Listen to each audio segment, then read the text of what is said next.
Intercity trains. Many say the network here in Britain isn't too bad.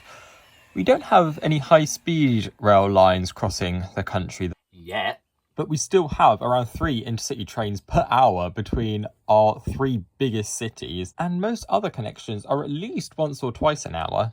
Currently on the British Railway network, on the average weekday, there are about 60 intercity trains an hour. And while so far all of HS2 bar phase 1 has been cancelled, I don't think all has been lost. The Andes, the mayors of the West Midlands and Greater Manchester, have committed to finding a private finance solution to construct the route between the West Midlands and the North West. And there were already utterings of this route going via Stoke instead of Crewe, which I think would work far better. Stoke and its surrounding towns, the Potteries, have around 5 times the population of Crewe, and so, in my opinion, would benefit far more. And for either end in our second and third biggest cities, it could be designed to be more integrated with the existing network, so regional trains could more easily access the high speed line and free up as much capacity as possible for suburban trains.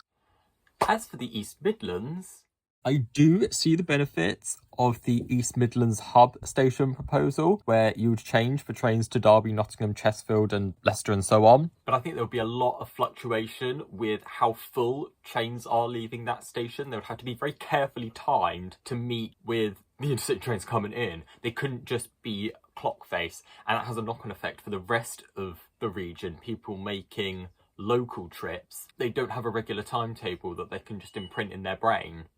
The station would also require lots of platforms for all the trains going to different cities in the East Midlands region to be in the station all at the same time when a high-speed train pulls up, so everyone can get off said high-speed train and onto them without waiting long.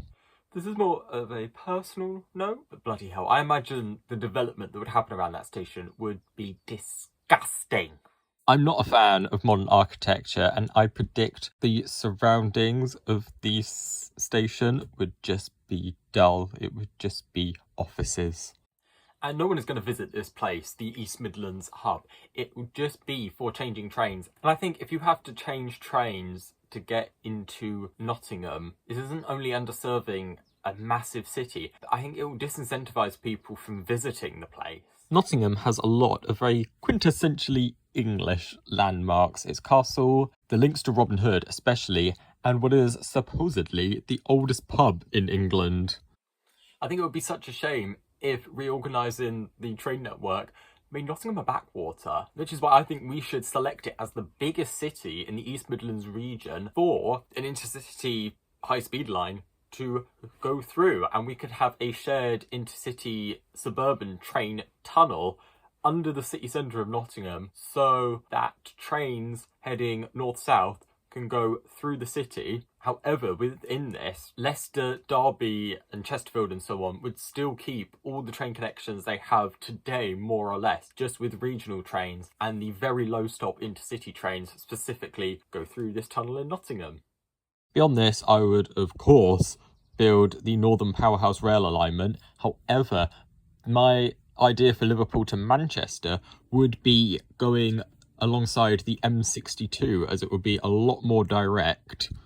Across the country, I would also construct new cords for trains going from Leeds to York, Doncaster and Sheffield, build bypasses on the east coast for Durham and Morpeth, and build straighter alignments between Preston and Lancaster, and specifically through the lakes using tunnels.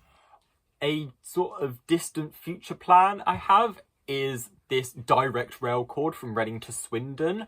However, considering how much faster trips have now become simply by electrifying the line in the past decade, I would say this is mostly superfluous and sort of we've got everything we need to get done now sorted, let's build this sort of project. Also a no-brainer, we would priority electrify so many lines. Finally, all the way to Bristol and beyond, with the lines up to Gloucester, down to Exeter and Plymouth, the entire cross-country route, and both north and south Transpennine routes, especially with all the track that has these lot overlapping in the urban areas of the Midlands and Yorkshire. and up to Aberdeen and later Inverness. And once all this infrastructure is in place, stations expanded, lines electrified, new high-speed rail cords and lines built, blah, blah, blah, blah, blah, I would hope to have a timetable of around 90 intercity trains an hour, and hopefully all like 8 or 10 carriages long. All the services, bar about 5, would run at least once an hour, with some running twice and 4 times an hour. And as they approach the bigger cities, so London, Birmingham, Manchester and Leeds, I would have all different services coalescing into 4 trains per hour, 6 trains per hour units for a clock face time schedule. So if it's like 4 trains an hour all coalescing together, there's a section where one runs every 15 minutes on the 15 minutes. And as for colour coding, I love a bit of colour coding. I feel like there are some colours, if anything, all the colours, I'm picking 4, and they all just come naturally from the past 30 years of British Rail franchising, which has been disastrous, but at least had this benefit. Green for Great Western, pink for Cross Country, light blue for Transpennine.